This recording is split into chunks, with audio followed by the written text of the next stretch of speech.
Hi friends, welcome to our channel. నేను మీ లక్ష్మీ ప్రసన్న. ఈరోజు నేను మన వీడియోలో బూడిద గుమ్మడికాయ కూరని చేసి చూపిస్తున్నానండి. ముందుగా బూడిద గుమ్మడికాయను ఇలా ముక్కలుగా కట్ చేసుకొని పైన ఉన్న పార్ట్ను ఇలా కట్ చేసుకోండి. తరువాత ఇందులో ఉండే విత్తనాలను తీసేసుకోండి. బూడిద గుమ్మడికాయ ఆరోగ్యానికి చాలా మంచిది.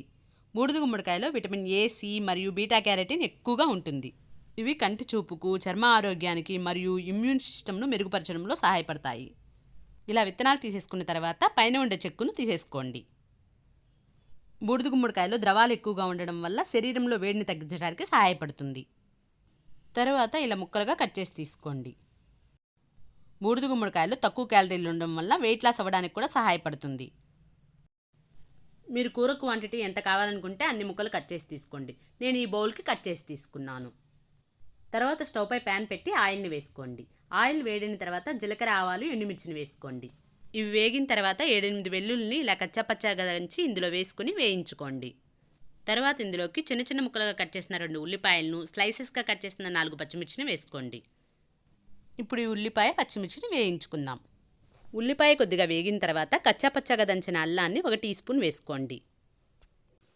ఇప్పుడు ఈ అల్లాన్ని పచ్చివాసన పోయే వరకు వేయించుకోండి. చూడండి, ఇవన్నీ ఈ విధంగా వేగిన తర్వాత ఇప్పుడు ఇందులోకి మనం కట్ చేసి పెట్టుకున్న గుమ్మడికాయ ముక్కలను వేసుకుందాం. ఇవి ఒకసారి కలుపుకొని కట్ చేసి పెట్టుకున్న 2 టమాటాలను కూడా వేసుకొని కలుపుకోండి.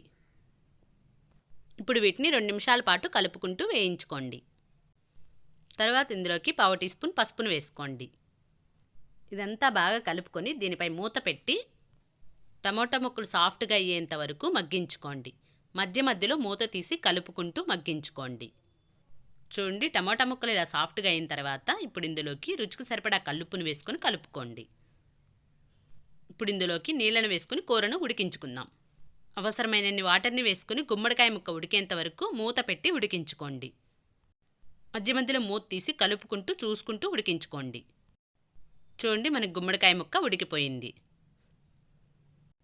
ఇలా గుమ్మడికాయ ఉడికిన తర్వాత ఇప్పుడు ఇందులోకి 1 టీ స్పూన్ ధనియాల పొడిని, 1/2 టీ స్పూన్ జీలకర్ర పొడిని, 1/2 టీ స్పూన్ కారాన్ని, 1/2 టీ స్పూన్ కంటే కొంచెం తక్కువగా గరం మసాలాను వేసుకోండి.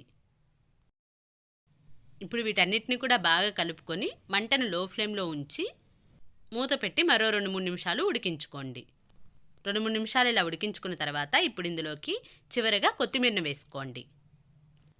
అంతేనండి, మనకి బూడిద గుమ్మడికాయ కర్రీ రెడీ అయిపోయింది. ఈ వీడియో కనుక మీకు నచ్చినట్లయితే తప్పకుండా ఒక లైక్ చేయండి. మన ఛానల్ని ఎవరైనా ఫస్ట్ టైం చూస్తున్నట్లయితే మన ఛానల్ని సబ్స్క్రైబ్ చేసుకోండి. Thank you for watching.